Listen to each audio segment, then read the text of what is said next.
But I would like to offer everybody a very warm welcome. My name is Sealey. It is my absolute honor to serve as the director of this school. I came to UAS for two reasons. I was a high school principal of a different school in Dubai. And I had to go through something very difficult in my last year. We had a new director that came into the school. And there was this young man who came from grade 5 up to grade 6. I won't say his name, I wish I could say his name, but he's a very special young man in my heart. And he had a mohawk. He's had this mohawk since he was 5 years old, so he was 11 at the time.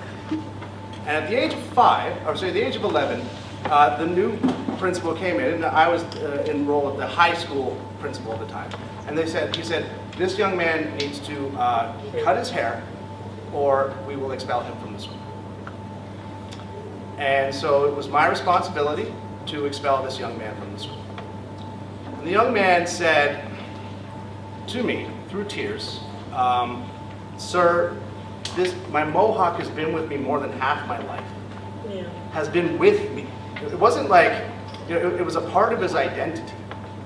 And so that was one part of it. And then the other thing that happened at that school at the time was it was a for-profit school. And the investors decided that they weren't making enough profit. And so 20% of the school's resources had been ripped out in the interest of generating more profit for the investors. And so those two things were push factors for me. And I wanted to look for a school that was more aligned to my personal philosophy. My philosophy is very simple. As the director of Universal American Schools, my commitment to make sure that this school allows every child to become the best possible version of who they already are. Because I think that's the purpose of an education, all right? And so, like all schools, we've been going through changes. And I came to Universal American School because I believe that this was the best fit for me, and I've been proven to be right. Another thing that I wanted to say to everybody is thank you.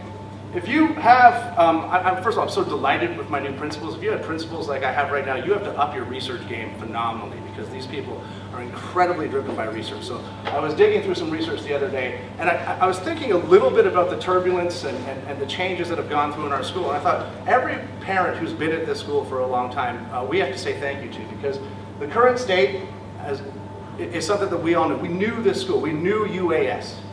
All right, but we are evolving to become a not-for-profit school, and a lot of people have questions about what that means. And of course, then what is the future state? What does that look like? And so a lot of people did leave our community, but you all stayed, and for that we offer you a sincere thank you.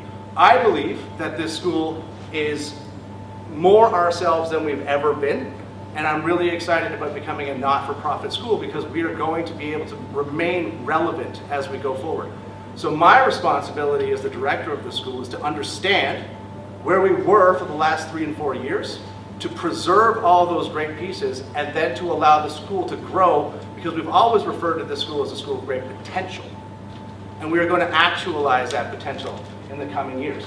But we're never going to lose our focus, and our focus is clear. Every teacher comes to our school, every educator, every parent, it's about our kids. And our focus is so important to us because, again, in terms of my operational principles, we have to say when we think about our kids, every change that we make, the first question we ask, what is in the best interest of student learning? In other words, what's in the best interest of the growth and development of our students? And I want you to think a little bit about what the role of an educator is. These people are really smart. They could have done anything with their lives, and they chose to be educators. They chose to start here. And this is what we start with. But it's a really powerful thing that we do because this is what many of your kids look like right now. But this is what they look like when they leave here. And I want you to absorb the magnitude of that because our responsibility is to take young people, right? And first we teach them how to read, so they learn to read, and then they read to learn. And they leave here with 2 pieces of paper in their hand. One of them says, I've done something that I'm really proud of. And the other one says, I'm going somewhere I really want to go. And it's our job to make sure that they know exactly what those things are. What are they proud of? Do they have a strong sense of themselves? Do they have a strong sense of integrity? Do they have a strong sense of justice? Right? Do they know things? Are they aware of how to look at different types of information? Are they literate? Are they learners? Are they curious about this world that they live in? Are they balanced? Are they reflective? Are they open-minded? Are they caring? Are they knowledgeable? Are they acquirers? These are all the things that are the outcomes that we look for. And getting a young person from here to here requires guidance. And that's what we do. That's what our teachers do every single day. And every decision that we make is made very much in the interest of how can we navigate this journey more effectively for your students. Again, my educational philosophy, the purpose of a school, is to help each and every student become the best possible version of who they already are. We don't need to change our kids. We don't need them to shave their heads. What we need them to do is understand what they stand for, what their place is in the world, the things that they're good at, so that they can leverage their strengths, and they can be aware of their challenges. Right? And that's ultimately the purpose of an education. And that is what I'm committed to doing in the role of the director, is to make sure that we can understand this. And it's complicated, so it requires a structure. So here's the structure that we've designed for our school, and this isn't changing. I was honored to be a part of the committee that developed this, but this is a visual for our development plan. Our development plan is based on the foundation of a professional community of learners and learning. I pride myself on being a learner, and I am challenged by the great learners that are on my team. A compelling sense of purpose with shared standards and an academic focus. That is every student identifying and achieving their personal best. That's our compelling sense of purpose, augmented by our mission statement, empowering students to be caring individuals, critical thinkers, responsible global citizens. And everything that we do is going to be structured by these to serve this end, and of course the end of our own. So my personal philosophy is clearly aligned to the philosophy of the school, which is why I love being here. Parents, your role in this community is so unbelievably important, as are the educators. They're doing a phenomenal job. Please don't forget to include the incredible support staff that we have at this school. This resource is unlike any other at any school that I've ever been at. And all of these groups of people come together and work together, mostly in agreement, sometimes not, because we're all interested in one thing, the achievement of our students. We are going through changes. We are going to change some things, and I want to communicate a little bit more about what those things are going to be. All right? We are going to maintain our identity, we're going to maintain our philosophy, we're going to maintain our plans. We are going to provide more choice for people. We are going to provide more opportunities for student learning. We are going to become an outstanding school. Where are we starting with? I sometimes think clean slate, blue skies thinking, we're a brand new school. And if we're a brand new school starting with what we're starting with right here, there is every reason for optimism. These KHDA ratings are very difficult to get. They are authentic. You should look at those schools. They do matter. All right? Since I've been at the school, according to the KHDA, who come in and give us a rigorous evaluation every year, we've improved this school. I did the tally on it. 17 plus 15 is 32, plus 11 is 43. It's 43 areas in the last 3 years that we've improved in this school. And we're going to continue along that journey. We're accredited with CIS, MSA, and IB. There were some rumors happening that we were going to lose ours. We cannot lose these things. They're all valid for 5 years. We cannot lose them. They're all valid for 5 years. We're starting with very happy parents. I have some data to show that later. Okay? The feedback that we've received is that the start of the year has been incredibly positive. Our community, not just by me, the KHDA also recognizes the outstanding nature of our community. And this year, we had the second most number of IB diploma graduates in the Dubai Association of IB World Schools. It's a 10-member organization. So we have a great place to start there. I love this picture, these pictures, because this represents all of the sort of domains that we provide in terms of student learning. We provide athletic opportunities, academic opportunities, and opportunities in the arts. None of that is going to change. I got this information from 3 sources. Number 1, I went through the last 5 years of our KHA inspection reports and identified the strengths of the school. Number 2, I pushed out a parent survey. And number 3, I've interviewed almost all of the teachers, certainly all of the new teachers, and I've been talking to people about what do we think the strengths of the school are? And how can we take this place forward? Our number 1 strength, without question, is our sense of community. And that sense of community was challenged a little bit last year, but I think that we've emerged from that stronger. I'm very, very impressed, especially with the new principals. This idea of instructional leadership is really critical. I'm going to talk a little bit more about that in a minute. Our students want to make an impact in the world. We have the National Honor Society now. We have students who participate with passion for Model United Nations. We're going to be running our 3rd internal Model United Nations coming up on the weekend of the 25th. 23, 24, 25, right? I got 25 in there. All right, so the weekend of the 25. The senior leadership team cannot say enough about what a great job the new principals are doing. Our social media presence, I'm sure that you've all noticed a massive push towards that this year. That's by design. We want to share the great work that's happening in our classrooms. Sometimes we get all this ambiguity, so what's happening, what's happening?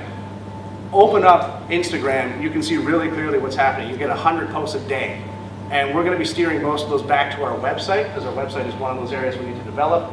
And of course, our service learning initiatives. Those service learning initiatives are the long-lasting things that happen. When we talk about the idea that we want these kids to leave here with a strong sense of who they are, those are developed a lot in our kind of Week Without Walls programs, that sense of altruism, that sense of giving. There's no place, I think, that we live our mission more effectively than those programs. Now, how do we get them out of living in just 1 week and turn them into year-long? And you'll see a lot of those things happening. Our diabetes awareness is happening right now. The breast cancer awareness walk that we did last week, thank you so much to the PTSO. A lot of these things are really helping our students to understand that their education is a part of a bigger and more noble pursuit. I want to talk specifically about our community. Out of all the schools I've been in, this is my 6th, we do more at this school than perhaps any other school, and certainly for a school of our size, we do more than any other school. This is all things that are happening right now that we're working on or in development. Okay, we can't do these things alone. We have tremendous support from the Fine Arts Booster Club. I hope everyone's had an opportunity to participate in the Fine Arts Booster Club Martyrs Project. If you haven't, please check that on Instagram. The Alpha team have given us a big space in the wall, in the shopping mall, and we're going to be presenting an art product recognizing the martyrs of this country who have served and fell for the UAE. And it's a beautiful project that is supported by the school. It's going to be a gift from the school to the malls. PTSO, huge job with Thanksgiving. They've also been running our Halloween and all those wonderful activities you've seen.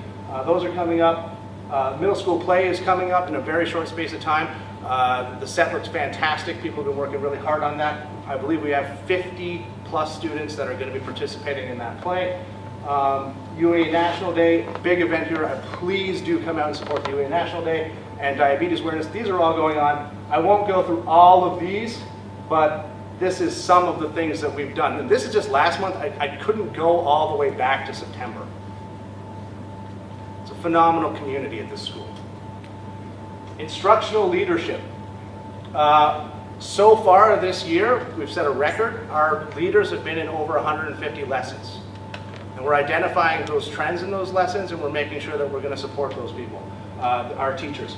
We have an instructional coaching program at the school. It's a fascinating thing. Some people say, if you need an instructional coaching program, doesn't that mean your teachers aren't that good? No, right? Show me one Olympic athlete that doesn't still have a coach, right? I use a coach. Using a coach is enormously important to everybody, because if we expect our students to be learners, we have to be learners ourselves. And that starts with me. And so I'm so proud of the learning and the reflection that goes on through the coaching program. We're seeing more and more coaching cycles. We're increasing our follow-up and our feedback to teachers, which is having an impact on learning overall. Throughout all 3 divisions, we've done an intense analysis on our map data, and I hope that all of you had your map data shared with you in your meetings today. There should be no reason for that not to happen. And our new curriculum coordinator is doing a stalwart's job of putting curricular resources in the hands of our teachers. One of the common practices in a lot of international schools that I used to love, but I now see the challenges with, was teachers were expected to write their own curriculum. Sounds great, right? You own it, you're writing it, but when that teacher leaves, a new person comes in and they look at this, they had no part of the process, they had no part of the thinking. So there's this product that doesn't make sense to them. And there's no other curricular sort of atmosphere for them to go and take a look at those things and say, how can I use this for me? So what tends to happen then is all of those things go out and then they write new curriculum. And then where's the continuity for the school? So by putting in stable curricular resources that are tied to the Common Core, we have already seen a big impact in the quality of teaching and learning. Teachers are spending less time writing curriculum, more time emphasizing the relationship with their students and how their students learn. So that's going to be something that we're going to go forward. Very, very proud of my principals for taking up the charge on that. Areas for growth. We are not yet perfect. We still have a ways to go in terms of our use of data. That will be an ongoing pursuit. Our academic research and writing is an area where we're going to put in a consistent research and writing program from grade 6 through to grade 12, hoping that helping the students to really, really dig down into quality research and writing. No surprises, Islamic and the Arabic languages, these have been identified as challenges by you in the parental reports, also identified as challenges by the KHDA. That's fine. We have an incredible team right now, and I'm going to share with you the plans that we've put in place, led by the principals, to do this. How many of you have been frustrated, by show of hands, with the number of technological platforms we have in the school? Right? A few people. Okay? I'm going to talk a little bit more about that later, but we have so many technological platforms in the school, and I think that we have a responsibility to try and create some best practice. How about communication? Some parents have felt like, I'm not sure what's happening in the classrooms, and so we have some tools that we're going to develop to improve communication. Our website, I'm proud to announce that the good people over at Alpha Tame have already begun to help us to build a brand new website that is more contemporary and shows what we do in a more effective way. The school has had high teacher turnover for a long time. We brought in 47 new teachers this year. That is not going to be the case going forward. We have strategies in place to improve teacher retention, and we've had some evidence of unplanned lessons that have been challenged by our observation leaders. Okay, so here are the opportunities. Becoming a not-for-profit school is a game changer for us. Unlike other schools, and I should actually comment on this, many for-profit schools do a very good job of providing a high-quality education. They do, they have to, right? Because it's what they're selling. But the ultimate purpose of that is to line somebody's pockets. Becoming not-for-profit means that we are going to generate all of this surplus, and that surplus is going to come back into the school. That's very exciting for me. Another opportunity that we have, some of you might have been in the meeting earlier today that Mr. Koppis ran, but putting this parallel stream in, which is going to give students more choice to be personalized, is a very important part of our program. This is a very exciting partnership that I'd like to spend some time talking about. Has anyone heard of iAcademy? Good. iAcademy is a company that operates out of Knowledge Village, and what really appealed to me about them is we used to have a kid, and I wish I could mention his name, but he was probably our best swimmer. He was the goalie on our soccer team, and when he got to grade 10, we said to him, I'm sorry, we only offer the IB diploma. So this is a really good case for this. This is sort of part of our solution to this. So we said to this young man, thank you so much for being at our school for the last 5 years, but it's now time for you to leave because you won't be able to handle the academic rigor of our IB diploma. And so we sent him to iAcademy. Now iAcademy is an online school. based out of Knowledge Village. And I went there to visit to see what happens. And all of these kids are sitting there on their computers and they're getting a very interesting and a very personalized learning program. And it's fantastic for meeting the student where they are, right? Especially if they need some kind of remediation, like they're really strong in a couple areas, but in math, they're functioning at a grade 7 level when they're in grade 10, but they have to be in a grade 10 class. So iAcademy provides solutions to that problem. And when I went there to visit and I saw this young man who was just one of the most wonderful young men that we've ever had at the school, my heart kind of melted a little bit, and I thought, what if he stayed at our school and what if we brought iAcademy to him? And so now we have 10 students that are taking iAcademy courses in our school right now, because it's so important to me. If my educational philosophy is that every student should be able to identify and achieve their personal best, our responsibility is to build programs for kids to be able to stay here at this school and for us to mean that. And for us not to be able to say, thank you so much, you're now 16 years old, and our program's too hard for you and you have to leave. So that's not going to happen anymore under my leadership. Full day early years. We have a lot of working moms out there who would love to come and join our community, but our school day ends too early for pre-K and KG1. Why not have a full day? What's stopping us from having a full day? So starting next year, Mr. Doran is tasked with this wonderful job, working with Ms. Fox and Dr. Chapman, and we're going to have a full day early years program at the school. And they'll talk a little bit more about that for you later. Having solid governance through Alpha Tame is an absolute opportunity, and we've got another school sitting right over there, Deering International School. That's our sister school. So we're looking at ways that we can develop greater ties with them. The first thing that we've already begun to do is our IB results. Why don't our IB teachers and their IB teachers moderate the grades together so that we can have a more accurate assessment protocol, right? So that's already begun.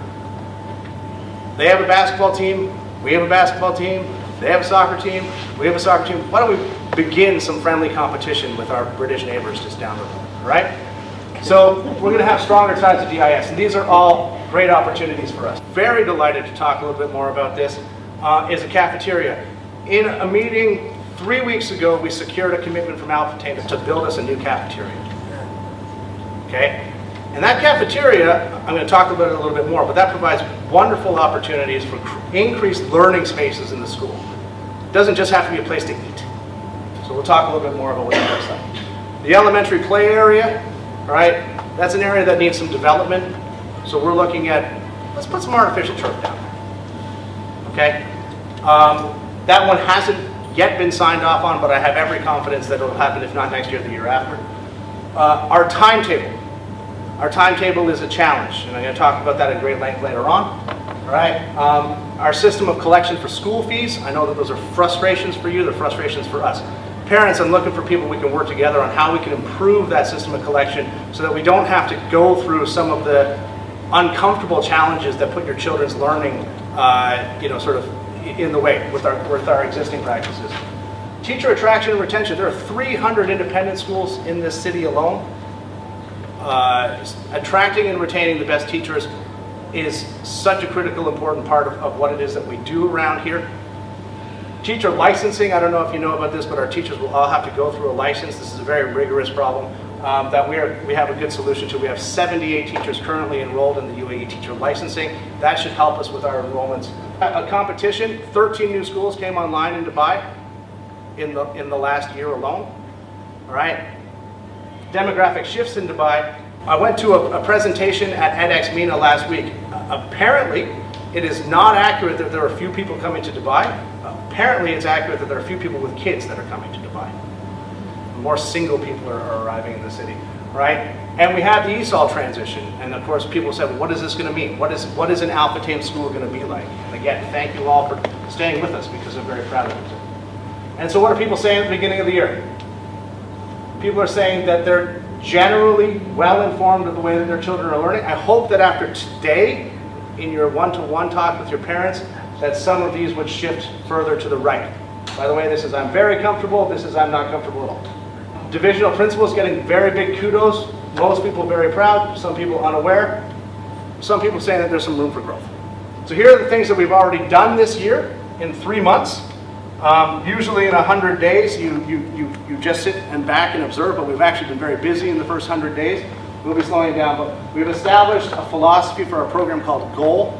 What GOAL means is that every teacher is expected to do 4 things: generate, oversee, achieve, and learn. All right? So I'll give you an example of my own goal targets. I generate content. So my target is to push out 3 pieces of content on social media every day. My other thing is data. So I'm doing teacher observations, and I generate data on the quality of the lessons and the quality of the instruction. And I share that back with my principals so that on the Tuesdays, they can address and remediate things that might be missing. They're also doing the observations, and they're doing a lot more than I am. For oversee, I'm overseeing 2 teacher committees. All right, one of them is to make sure that we're involved in all of the social sort of activity of the school. Do we have enough coaches? Do we have enough people supporting the play? The other one is called the institutional leaders. So I'm overseeing this idea of institutional leadership in the school, which is going to recognize our best teachers for being teachers and help keep them in the classrooms.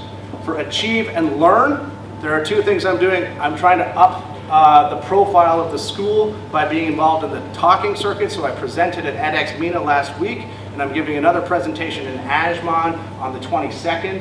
And for learning, I'm becoming a Google certified educator. And all of our teachers are expected to become Google certified educators at the end of the first year at UAS. So this is a strong philosophy which is going to help our teachers to grow by helping our teachers be better learners. We have a plan for Arabic. We hear you. I'm going to present that for you all in a moment. Our curriculum resources are great. Power School, anyone heard of Power School? I'll talk about that in a minute. A graduate profile. We have secured the new cafeteria commitment. That is fantastic. We will be building. We've analyzed our map data. We've already begun our self-evaluation for the KHDA, and we've begun improving our visual culture, and huge kudos to Ms. Sullivan. Has anyone seen the new space in the middle school at the end of the hallway there? Yeah, isn't it beautiful? Look for UAS to look more like that across the school, all right? And our principals are all committed to those sorts of things. People generally happy with English, math, and science, but at the same time, we can grow in all of these different subject areas. In terms of our co-curricular activities, obviously huge support for Week Without Walls. I think that's mission driven. I think Week Without Walls really speaks to who we are as a community, but these other areas are all very, very supported, but people would like to see those grow too. So we will be growing. As a not-for-profit school, once we're in surplus, we're going to have the capacity to really invest in these areas. And thank you for your comments. I said at this meeting I was going to address your comments. I won't go through all 58 comments, but I identified 6 themes. First one is kudos and thanks. So thank you. You've all shown that you really appreciate the hard work that our team is doing. Second theme was related to Arabic. I'm about to present what we're doing in Arabic. Some people want to see further developments in athletics. No one wants to see that more than I do. There's some questions about literacy and homework that are quite specific to elementary school, and I know that Dr. Chapman's already addressed most of those. There is communication pieces, and I would like to hear from you how you want to be communicated with, and of course our cafeteria. So, Arabic support plan. We have been monitoring the Arabic situation. We heard everything that you have said since the beginning of the year. Our Arabic team are doing a wonderful job, and they're working hard, and they're looking to grow. What's happened though is in the past, the Arabic division was run by one person, and that was removed really from the responsibility of the principals. I have challenged that, and I've put the responsibility of improving Arabic on the principals, supported by the wonderful people, Mr. Osama, and Ms. Moran. We've identified 3 areas that need further development. Our teachers need pedagogical support. Most of our Arabic teachers learned their teaching craft in countries that have a different educational philosophy and a different educational approach than what you've come to expect at UAS. But we have instructional coaches in the school, and it behooves us to leverage those instructional coaches to work together to improve that pedagogical practice. It can't happen just by coaching, and so Dr. Chapman and Ms. Sullivan in particular said, well, let's get some programs that are proven to work in terms of the pedagogical support. Management support. classroom management, how do we address students in the classroom, how do we talk to one another. Our Arabic teachers in particular needed support with that, and Ms. Sullivan brought us the attention of a proven research-driven practice that's going to help with that. And then the curricular support will be led by Dr. Farah and possibly some other consultants to help the strong knowledge that is already present from Ms. Maram and Mr. Osama in terms of the curriculum. So this is what it's going to look like. Our curriculum is going to be responsible here. Our instructional coaches are going to be improving practice through a program called No Nonsense Nurturing, and we're going to train our teachers on No Nonsense Nurturing. Teach Like a Champion, that many of you might have heard of, is going to be a program that we're going to get all of our Arabic teachers through. And Ms. Maram and Mr. Osama did a wonderful job. They've gone out and they've found an assessment tool similar to our MAP so that we can actually get external data which will verify our internal results, right? So it's, oftentimes parents think, well, it's the grade, it's the grade, it's the grade. Well, if the grade can't be supported by external research, then the grade could mean anything. So we're making sure that everything we do is benchmarked against international standards, and that's just good practice. So very proud of the entire team that's running this program. So on Tuesdays, our coaches, Mr. Osama, Ms. Maram, and Dr. Farah are going to be going through these two programs, No Nonsense Nurturing and Teach Like a Champion, while using better curricular resources. We've already committed over 60,000 dirhams to new curricular resources in Arabic, and I think all of these are going to pay dividends in a short time, but it's a process, everybody. So let's be patient with those people because they're working so hard and they're doing a great job. This is not an exhaustive list, but this is an exhausting list of our different platforms that we use. So we're bringing in a program called Power School.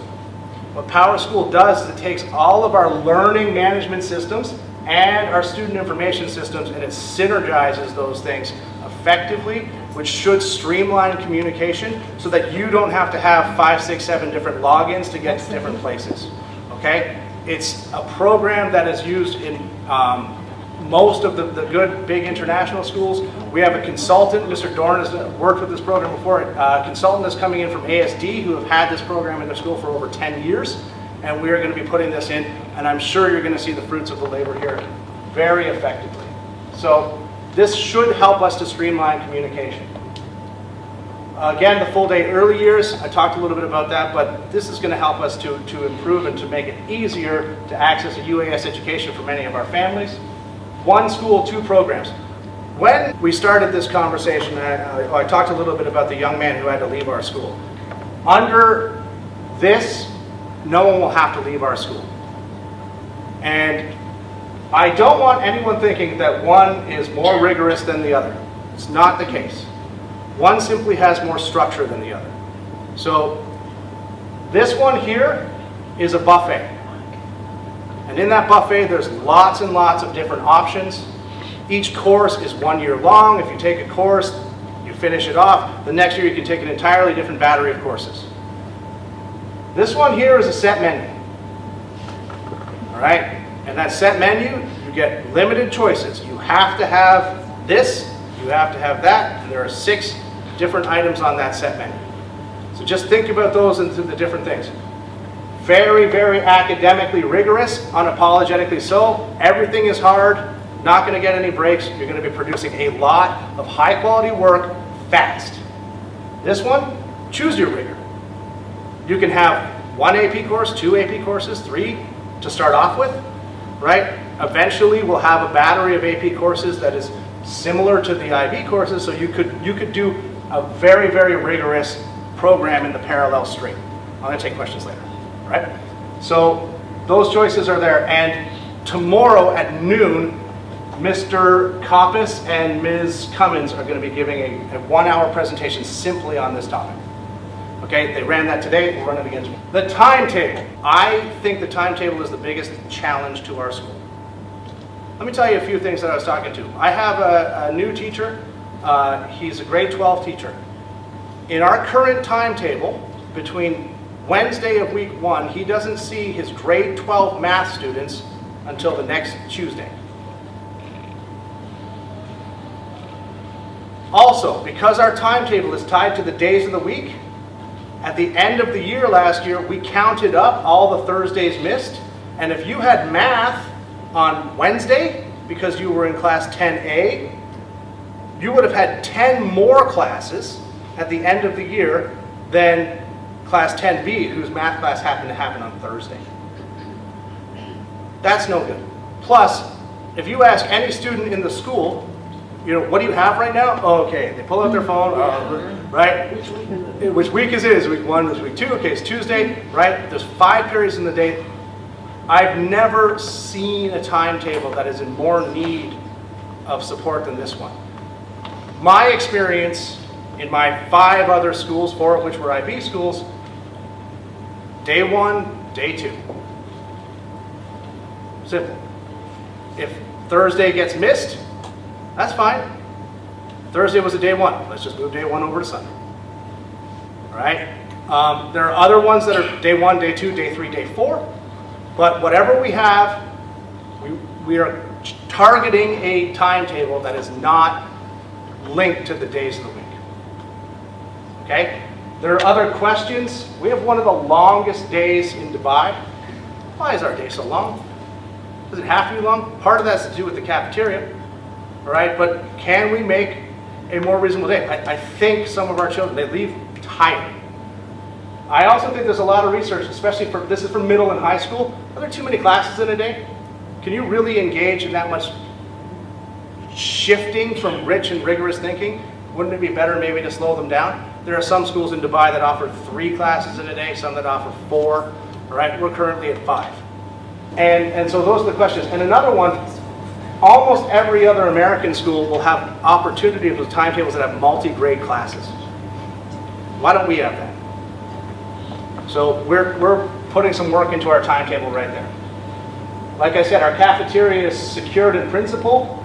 Our current thing, there's only one choice, and they provide a different menu every day.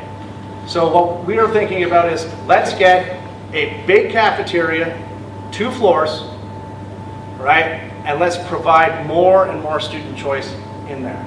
Let's allow for some competition. Let's see what that can look like. So these are all blue skies thinking right now. I'm not committing to anything right now, right? But we will be asking for your inputs. What do you think a great cafeteria could look like? Alpha Tame, being a not-for-profit. I was in a fantastic meeting yesterday. None of these are set in stone, but Alpha Tame is committed to how can we provide the best educational experiences to these students. So one of the things that's very exciting is we're talking about what could work placements look like? How can we get our kids work experience? And no other educational organization in the city has the opportunity to do this as effectively as Alpha Tame. They're talking a lot about scholarships, and they're talking a lot about this idea of entrepreneurialism. So the Alpha Tame Education Foundation is just under development right now, but there are some really exciting things that are happening. So ladies and gentlemen, your teachers are incredible people. They chose to do this work. And teaching is the profession that creates all other professions. Everything that we do is about our kids and our sincere love of our kids. And it turns out our kids love us too.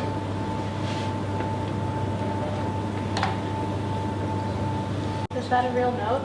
This note, okay, so background on this, I was texted this last night. So what happened in grade 2 was grade 2 teachers all got this reflection and they said, could you write a note to your parents, unsolicited, could you write a note to your parents for talking about the things that we're doing in class? There was no direction, there was no interference or whatever, and this young person, I blocked out the name of their sibling because I didn't want to illustrate who they were, but what this child wanted to say to their parents on this day was, I love this school. We care a lot about your kids. We care a lot about you. We're a community. We're not perfect. There's going to be hard times. There's going to be some mistakes here and there. But this is a very good school. This is a wonderful place to work. I'm honored to serve as the director. I want to thank you all for coming very much and have a great night. Thank you.